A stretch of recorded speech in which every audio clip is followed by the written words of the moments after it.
मेरे प्यारे देशवासियों, नमस्कार। मन की बात में आपका फिर से स्वागत है, अभिनंदन है। कुछ ही दिनों में साल 2026 दस्तक देने वाला है और आज जब मैं आपसे बात कर रहा हूं तो मन में पूरे एक साल की यादें घूम रही हैं। कई तस्वीरें, कई चर्चाएं, कई उपलब्धियां जिन्होंने देश को एक साथ जोड़ दिया। 2025 ने हमें ऐसे कई पल दिए जिन पर हर भारतीय को गर्व हुआ। देश की सुरक्षा से लेकर खेल के मैदान तक, विज्ञान की प्रयोगशालाओं से लेकर दुनिया के बड़े मंचों तक भारत ने हर जगह अपनी मजबूत छाप छोड़ी। इस साल ऑपरेशन सिंदूर हर भारतीय के लिए गर्व का प्रतीक बन गया।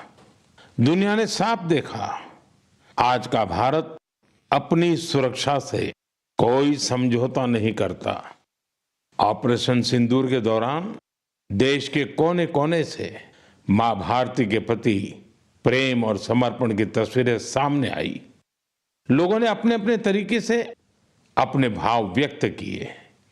साथियों, यही जज्बा तब भी देखने को मिला जब वंदे मातरम के 150 वर्ष पूरे हुए। मैंने आपसे आग्रह किया था कि हैशटैग वंदे मातरम 150 के साथ अपने संदेश और सुझाव भेजें। देशवासियों ने इस अभियान में बढ़ चढ़कर हिस्सा लिया। साथियों, 2025 खेल के लिहाज से भी एक यादगार साल रहा। हमारी पुरुष क्रिकेट टीम ने आईसीसी चैंपियंस ट्रॉफी जीती। महिला क्रिकेट टीम ने पहली बार विश्व कप अपने नाम किया। भारत की बेटियों ने women's blind T20 world cup जीतकर इतिहास रच दिया। एशिया कप T20 में भी तिरंगा शान से लहराया। पैरा एथलीटों ने विश्व चैंपियनशिप में कई पदक जीतकर ये साबित किया कि कोई बाधा हौसलों को नहीं रोक सकती। विज्ञान और अंतरिक्ष क्षेत्र में भी भारत ने बड़ी छलांग लगाई। शुभांशु शुक्ला पहले भारतीय बने जो इंटरनेशनल स्पेस स्टेशन तक पहुंचे। पर्यावरण संरक्षण और वन्य जीवों की सुरक्षा से जुड़े कई प्रयास भी 2025 की पहचान बने। भारत में चीतों की संख्या भी अब 30 से ज्यादा हो गई है। 2025 में आस्था, संस्कृति और भारत की अद्वितीय विरासत सब एक साथ दिखाई दी। साल के शुरुआत में प्रयागराज महाकुंभ के आयोजन ने पूरी दुनिया को चकित किया। साल के अंत में अयोध्या में राम मंदिर पर ध्वजारोहण के कार्यक्रम ने हर भारतीय को गर्व से भर दिया। स्वदेशी को लेकर भी लोगों का उत्साह खूब दिखाई दिया। लोग वही सामान खरीद रहे हैं जिसमें किसी भारतीय का पसीना लगा हो और जिसमें भारत की मिट्टी की सुगंध हो। आज हम गर्व से कह सकते हैं 2025 ने भारत को और अधिक आत्मविश्वास दिया है। ये बात भी सही है, इस वर्ष प्राकृतिक आपदाएं हमें झेलनी पड़ी, अनेक क्षेत्रों में झेलनी पड़ी। अब देश 2026 में नई उम्मीदों, नए संकल्पों के साथ आगे बढ़ने को तैयार है। मेरे प्यारे देशवासियों, आज दुनिया भारत को बहुत आशा के साथ देख रही है। भारत से उम्मीद की सबसे बड़ी वजह है हमारी युवा शक्ति। विज्ञान के क्षेत्र में हमारी उपलब्धियां, नए नए इनोवेशन, टेक्नोलॉजी का विस्तार, इनसे दुनिया भर के देश बहुत प्रभावित हैं। साथियों, भारत के युवाओं में हमेशा कुछ नया करने का जुनून है और वो उतने ही जागरूक भी हैं। मेरे युवा साथी कई बार मुझसे ये पूछते हैं कि नेशन बिल्डिंग में वो अपना योगदान और कैसे बढ़ाएं, वो कैसे अपने आइडिया शेयर कर सकते हैं। कई साथी पूछते हैं कि मेरे सामने वो अपने आइडियाज का प्रेजेंटेशन कैसे दे सकते हैं। हमारे युवा साथियों की इस जिज्ञासा का समाधान है विकसित भारत यंग लीडर्स डायलॉग। पिछले साल इसका पहला एडिशन हुआ था। अब कुछ दिन बाद उसका दूसरा एडिशन होने वाला है। अगले महीने की 12 तारीख को स्वामी विवेकानंद जी की जयंती के अवसर पर राष्ट्रीय युवा दिवस मनाया जाएगा। इसी दिन यंग लीडर्स डायलॉग का भी आयोजन होगा और मैं भी इसमें जरूर शामिल होऊंगा। इसमें हमारे युवा इनोवेशन, फिटनेस, स्टार्टअप और एग्रीकल्चर जैसे महत्वपूर्ण विषयों पर अपने आइडियाज शेयर करेंगे। मैं इस कार्यक्रम को लेकर बहुत ही उत्सुक हूं। साथियों, मुझे ये देखकर अच्छा लगा कि इस कार्यक्रम में हमारे युवाओं की भागीदारी बढ़ रही है। कुछ दिनों पहले ही इससे जुड़ा एक क्विज कंपटीशन हुआ। इसमें 50 लाख से अधिक युवा शामिल हुए। एक निबंध प्रतियोगिता भी हुई जिसमें स्टूडेंट्स ने विभिन्न विषयों पर अपनी बातें रखी। इस प्रतियोगिता में तमिलनाडु पहले और उत्तर प्रदेश दूसरे स्थान पर रहा। साथियों, आज देश के भीतर युवाओं को प्रतिभा दिखाने के नए नए अवसर मिल रहे हैं। ऐसे बहुत से प्लेटफॉर्म्स विकसित हो रहे हैं जहां युवा अपनी योग्यता और रुचि के अनुसार टैलेंट दिखा सकते हैं। ऐसा ही एक प्लेटफॉर्म है स्मार्ट इंडिया हैकेथॉन। एक और ऐसा माध्यम जहां आइडियाज एक्शन में बदलते हैं। साथियों, स्मार्ट इंडिया हैकेथॉन 2025 का समापन इसी महीने हुआ है। इस हैकेथॉन के दौरान 80 से अधिक सरकारी विभागों की 270 से ज्यादा समस्याओं पर स्टूडेंट्स ने काम किया। स्टूडेंट्स ने ऐसे सॉल्यूशन दिए जो रियल लाइफ चैलेंजेस से जुड़े थे, जैसे ट्रैफिक की समस्या है। इसे लेकर युवाओं ने स्मार्ट ट्रैफिक मैनेजमेंट से जुड़े बहुत ही इंटरेस्टिंग पर्सपेक्टिव शेयर किए। फाइनेंशियल फ्रॉड्स और डिजिटल एरेस जैसी चुनौतियों के समाधान पर भी युवाओं ने अपने आइडियाज सामने रखे। गांवों में डिजिटल बैंकिंग के लिए साइबर सिक्योरिटी फ्रेमवर्क पर सुझाव दिया। कई युवा एग्रीकल्चर सेक्टर की चुनौतियों के समाधान में जुटे रहे। साथियों, पिछले 7-8 साल में स्मार्ट इंडिया हैकेथॉन में 13 लाख से ज्यादा स्टूडेंट्स और 6,000 से ज्यादा इंस्टीट्यूट्स हिस्सा ले चुके हैं। युवाओं ने सैकड़ों प्रॉब्लम्स के सटीक सॉल्यूशंस भी दिए हैं। इस तरह के हैकेथॉन्स का आयोजन समय समय पर होता रहता है। मेरा अपने युवा साथियों से आग्रह है कि वे इन हैकेथॉन्स का हिस्सा जरूर बने। साथियों, आज का जीवन टेक ड्रिवन होता जा रहा है और जो परिवर्तन सदियों में आते थे, वो बदलाव हम कुछ वर्षों में होते देख रहे हैं। कई बार तो कुछ लोग चिंता जताते हैं कि रोबोट्स कहीं मनुष्य को ही ना रिप्लेस कर दें। ऐसे बदलते समय में ह्यूमन डेवलपमेंट के लिए अपनी जड़ों से जुड़े रहना बहुत जरूरी है। मुझे ये देखकर बहुत खुशी होती है कि हमारी अगली पीढ़ी अपनी संस्कृति की जड़ों को अच्छी तरह थाम रही है। नई सोच के साथ, नए तरीकों के साथ। साथियों, आपने इंडियन इंस्टीट्यूट ऑफ साइंस, उसका नाम तो जरूर सुना होगा। रिसर्च और इनोवेशन इस संस्थान की पहचान है। कुछ साल पहले वहां के कुछ छात्रों ने महसूस किया कि पढ़ाई और रिसर्च के बीच संगीत के लिए भी जगह होनी चाहिए। बस यहीं से एक छोटी सी म्यूजिक क्लास शुरू हुई। न बड़ा मंच, न कोई बड़ा बजट। धीरे धीरे ये पहल बढ़ती गई और आज इसे हम गीतांजलि IISc के नाम से जानते हैं। यह अब सिर्फ एक क्लास नहीं, कैंपस का सांस्कृतिक केंद्र है। यहाँ हिंदुस्तानी शास्त्रीय संगीत है, लोक परंपराएं हैं, शास्त्रीय विधाएं हैं।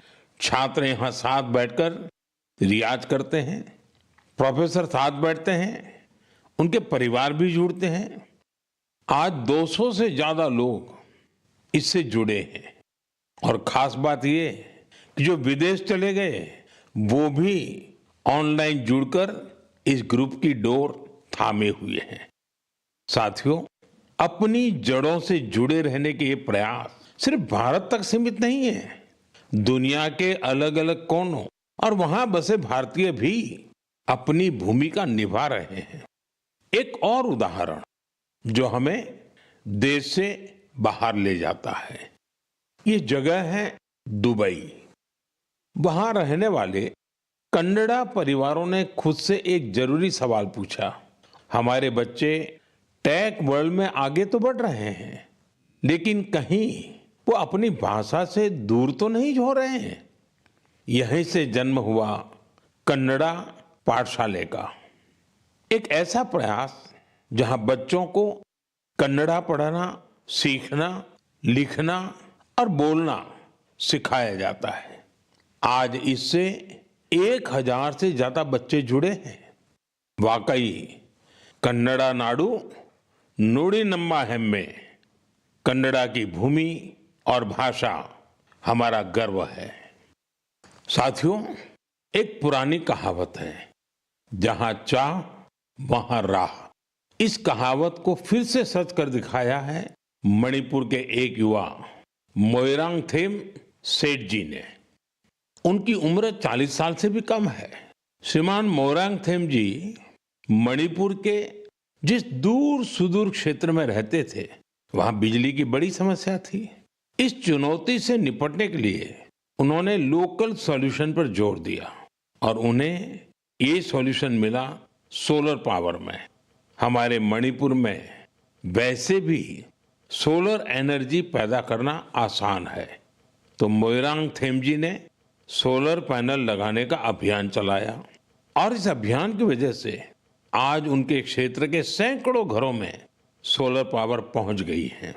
खास बात यह है कि उन्होंने सोलर पावर का उपयोग हेल्थ केयर और आजीविका को बेहतर बनाने के लिए किया है। आज उनके प्रयासों से मणिपुर में कई हेल्थ सेंटर्स को भी सोलर पावर मिल रही है।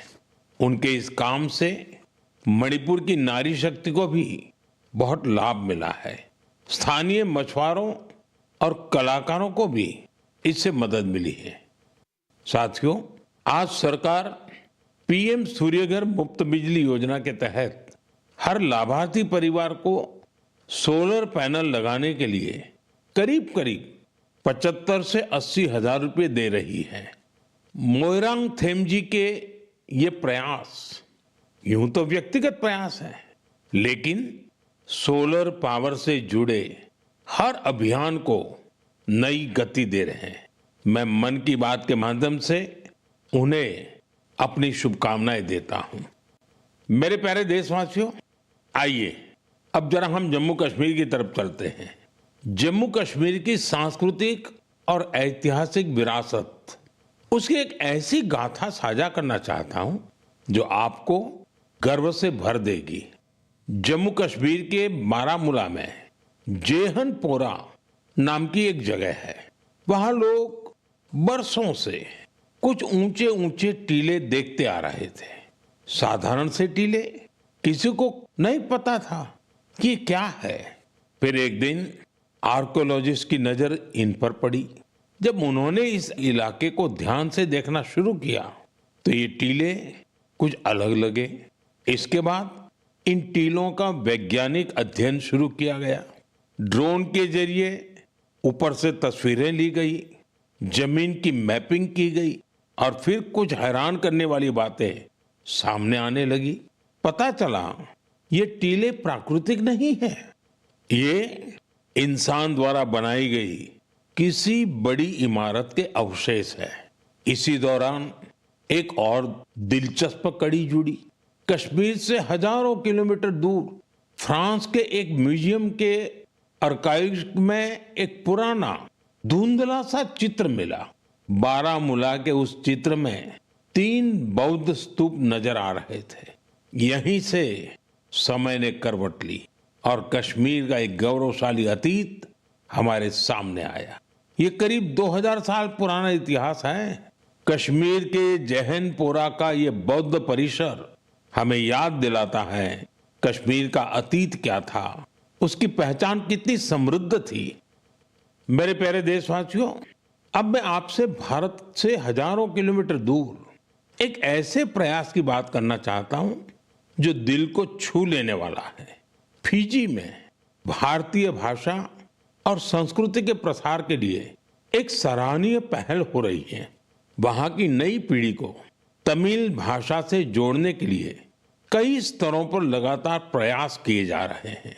पिछले महीने फिजी के राकी राकी इलाके में वहां के एक स्कूल में पहली बार तमिल दिवस मनाया गया। उस दिन बच्चों को एक ऐसा मंच मिला जहां उन्होंने अपनी भाषा पर खुले दिल से गौरव व्यक्त किया। बच्चों ने तमिल में कविताएं सुनाई, भाषण दिए और अपनी संस्कृति को पूरे आत्मविश्वास के साथ मंच पर उतारा। साथियों, देश के भीतर भी तमिल भाषा के प्रचार के लिए लगातार काम हो रहा है। कुछ दिन पहले ही मेरे संसदीय क्षेत्र काशी में चौथा काशी तमिल संगमम हुआ। अब मैं आपको एक ऑडियो क्लिप सुनाने जा रहा हूं। आप सुनिए और अंदाजा लगाइए तमिल बोलने की कोशिश कर रहे ये बच्चे कहाँ के हैं। வணக்கம். பாரத் அரசாங்க தல ஓரே பாரதம் உன்னத பாரதம் நடத்தப்பட்ட காசி தமிழ் சங்கமம் 4 தமிழ் கற்போம் நான் ரொம்ப கார்க்க உதாரணத்துக்கு ஏன் தமிழில் इंट्रोडक्शन कासियोड़ भूमिल नानु पायल पटेल और सुकिंस इंटर कॉलेज की मानवी अनावरकुम येन वड़क्कम। साथियों, आपको जानकर हैरानी होगी तमिल भाषा में इतनी सहजता से अपनी बात रखने वाले ये बच्चे काशी के हैं, वाराणसी के हैं। इनकी मातृभाषा हिंदी है, लेकिन तमिल भाषा के प्रति लगाव ने इन्हें तमिल सीखने के लिए प्रेरित किया है। इस साल वाराणसी में काशी तमिल संगमम के दौरान तमिल सीखने पर खास जोर दिया गया था। लर्न तमिल, तमिल कराकलम, इस थीम के तहत वाराणसी के 50 से ज्यादा स्कूलों में विशेष अभियान भी चलाए गए। इसी का नतीजा हमें इस ऑडियो क्लिप में सुनाई देता है। एन्न पेर वैष्णव नान निवेदिता शिक्षा सदन बालिका इंटर कॉलेज वाराणसी पढ़िक्किरेन नान काशी तमिल कर्कलाम 4.0 ला तमिल भाषा पिक्कावुम इल्लुवम करेन इंधा वयपुक्क पराधान नरेंद्र मोदी अवगलेगु नान नंटी सोलिगरेन। साथियों, तमिल भाषा दुनिया की सबसे प्राचीन भाषा है। तमिल साहित्य भी अत्यंत समृद्ध है। मैंने मन की बात में काशी तमिल संगमम में भाग लेने का आग्रह किया था। मुझे खुशी है कि आज देश के दूसरे हिस्सों में भी बच्चों और युवाओं के बीच तमिल भाषा को लेकर नया आकर्षण दिख रहा है। यही भाषा की ताकत है, यही भारत की एकता है। साथियों, अगले महीने हम देश का 77वां गणतंत्र दिवस मनाएंगे। जब भी ऐसे अवसर आते हैं तो हमारा मन स्वतंत्रता सेनानियों और संविधान निर्माताओं के प्रति कृतज्ञता के भाव से भर जाता है। हमारे देश ने आजादी पाने के लिए लंबा संघर्ष किया है। आजादी के आंदोलन में देश के हर हिस्से के लोगों ने अपना योगदान दिया है, लेकिन दुर्भाग्य से आजादी के अनेकों नायक नायिकाओं को वो सम्मान नहीं मिला जो उन्हें मिलना चाहिए था। ऐसी ही एक स्वतंत्रता सेनानी है ओडिशा की पार्वती गिरी जी। जनवरी 2026 में उनकी जन्म शताब्दी मनाई जाएगी। उन्होंने 16 वर्ष की आयु में भारत छोड़ो आंदोलन में हिस्सा लिया था। साथियों, आजादी के आंदोलन के बाद पार्वती गिरि जी ने अपना जीवन समाज सेवा और जनजातीय कल्याण को समर्पित कर दिया था। उन्होंने कई अनाथालयों की स्थापना की। उनका प्रेरक जीवन हर पीढ़ी का मार्गदर्शन करता रहेगा। मैं पार्वती गिरि जी को श्रद्धांजलि अर्पण करूं छी। साथियों, ये हमारा दायित्व है कि हम अपनी विरासत को न भूलें। हम आजादी दिलाने वाले नायक नायिकाओं की महान गाथा को अगली पीढ़ी तक पहुंचाए। आपको याद होगा, जब हमारी आजादी के 75 वर्ष हुए थे, तब सरकार ने एक विशेष वेबसाइट तैयार की थी। इसमें एक विभाग अनसंग हीरोज को समर्पित किया गया था। आज भी आप इस वेबसाइट पर विजिट करके उन महान विभूतियों के बारे में जान सकते हैं, जिनकी देश को आजादी दिलाने में बहुत बड़ी भूमिका रही है। मेरे प्यारे देशवासियों, मन की बात के जरिए हमें समाज की भलाई से जुड़े महत्वपूर्ण विषयों पर चर्चा करने का एक बहुत अच्छा अवसर मिलता है। आज मैं एक ऐसे मुद्दे पर बात करना चाहता हूं जो हम सभी के लिए चिंता का विषय बन गया है। ICMR यानी Indian council of medical research ने हाल ही में एक रिपोर्ट जारी की है।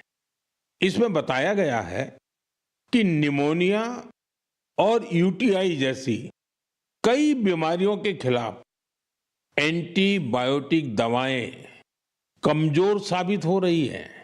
हम सभी के लिए यह बहुत ही चिंताजनक है। रिपोर्ट के मुताबिक इसका एक बड़ा कारण लोगों द्वारा बिना सोचे समझे एंटीबायोटिक दवाओं का सेवन है। एंटीबायोटिक ऐसी दवाएं नहीं हैं जिन्हें यूं ही ले लिया जाए। इनका इस्तेमाल डॉक्टर की सलाह से ही करना चाहिए। आजकल लोग यह मानने लगे हैं कि बस एक गोली ले लो, हर तकलीफ दूर हो जाएगी। यही वजह है कि बीमारियां और संक्रमण इन एंटीबायोटिक दवाओं पर भारी पड़ रहे हैं। मैं आप सभी से आग्रह करता हूं कि कृपया अपनी मनमर्जी से दवाओं का इस्तेमाल करने से बचें। एंटीबायोटिक दवाओं के मामले में तो इस बात का ध्यान रखना बहुत जरूरी है। मैं तो यही कहूंगा, मेडिसिन्स के लिए गाइडेंस और एंटीबायोटिक्स के लिए डॉक्टर्स की जरूरत है। ये आदत आपकी सेहत को बेहतर बनाने में बहुत मददगार साबित होने वाली है। मेरे प्यारे देशवासियों, हमारी पारंपरिक कलाएं समाज को सशक्त करने के साथ ही लोगों की आर्थिक प्रगति का भी बड़ा माध्यम बन रही है। आंध्र प्रदेश के नारसापुरम जिले की लेस क्राफ्ट की चर्चा अब पूरे देश में बढ़ रही है। ये लेस क्राफ्ट कई पीढ़ियों से महिलाओं के हाथों में रही है। बहुत धैर्य और बारीकी के साथ देश की नारी शक्ति ने इसका संरक्षण किया है। आज इस परंपरा को एक नए रंग रूप के साथ आगे ले जाया जा रहा है। आंध्र प्रदेश सरकार और नाबार्ड मिलकर कारीगरों को नए डिजाइन सिखा रहे हैं, बेहतर स्किल ट्रेनिंग दे रहे हैं और नए बाजार से जोड़ रहे हैं। नारसापुरम लेस को GI टैग भी मिला है। आज इससे 500 से ज्यादा प्रोडक्ट्स बन रहे हैं और 250 से ज्यादा गांवों में करीब करीब 1 लाख महिलाओं को इससे काम मिल रहा है। साथियों, मन की बात ऐसे लोगों को सामने लाने का भी मंच है जो अपने परिश्रम से ना सिर्फ पारंपरिक कलाओं को आगे बढ़ा रहे हैं, बल्कि इससे स्थानीय लोगों को सशक्त भी कर रहे हैं। मणिपुर के चूरा चांदपुर में मार्गरेट राम थारसी एमजी, उनके प्रयास ऐसे ही हैं। उन्होंने मणिपुर के पारंपरिक उत्पादों को, वहां के हैंडीक्राफ्ट को, बांस और लकड़ी से बनी चीजों को एक बड़े विजन के साथ देखा और इसी विजन के कारण वो एक हैंडीक्राफ्ट आर्टिस्ट से लोगों के जीवन को बदलने का माध्यम बन गई। आज मार्गरेट जी की यूनिट, उसमें 50 से ज्यादा आर्टिस्ट काम कर रहे हैं और उन्होंने अपनी मेहनत से दिल्ली समेत देश के कई राज्यों में अपने प्रोडक्ट्स का एक मार्केट भी डेवलप किया है। साथियों, मणिपुर से ही एक और उदाहरण सेनापति जिले की रहने वाली चोखोने क्रिचेना जी का है। उनका पूरा परिवार परंपरागत खेती से जुड़ा रहा है। क्रिचेना ने इस पारंपरिक अनुभव को एक और विस्तार दिया। उन्होंने फूलों की खेती को अपना पैशन बनाया। आज वो इस काम से अलग अलग मार्केट्स को जोड़ रही है और अपने इलाके की लोकल कम्युनिटीज को भी एम्पावर कर रही है। साथियों, ये उदाहरण इस बात का पर्याय है कि अगर पारंपरिक ज्ञान को आधुनिक विजन के साथ आगे बढ़ाएं तो ये आर्थिक प्रगति का बड़ा माध्यम बन जाता है। आपके आसपास भी ऐसी सक्सेस स्टोरीज हो तो मुझे जरूर शेयर करिए। साथियों, हमारे देश की सबसे खूबसूरत बात यह है कि साल भर हर समय देश के किसी न किसी हिस्से में उत्सव का माहौल रहता है। अलग अलग पर्व त्योहार तो है ही, साथ ही विभिन्न राज्यों के स्थानीय उत्सव भी आयोजित होते रहते हैं। यानी अगर आप घूमने का मन बनाएं तो हर समय देश का कोई न कोई कोना अपने यूनिक उत्सव के साथ तैयार मिलेगा। ऐसा ही एक उत्सव इन दिनों कच्छ के रण में चल रहा है। इस साल कच्छ रणोत्सव का यह आयोजन 23 नवंबर से शुरू हुआ है, जो 20 फरवरी तक चलेगा। यहां कच्छ की लोक संस्कृति, लोक संगीत, नृत्य और हस्तशिल्प की विविधता दिखाई देती है। कच्छ के सफेद रण की भव्यता देखना अपने आप में एक सुखद अनुभव है। रात के समय जब सफेद रण के ऊपर चांदनी फैलती है, वहां का दृश्य अपने आप में मंत्र मुग्ध कर देने वाला होता है। रण उत्सव का टेंट सिटी बहुत लोकप्रिय है। मुझे जानकारी मिली है कि पिछले 1 महीने में अब तक 2 लाख से ज्यादा लोग रणोत्सव का हिस्सा बन चुके हैं और देश के कोने कोने से आए हैं, विदेश से भी लोग आए हैं। आपको जब भी अवसर मिले तो ऐसे उत्सवों में जरूर शामिल हो और भारत की विविधता का आनंद उठाएं।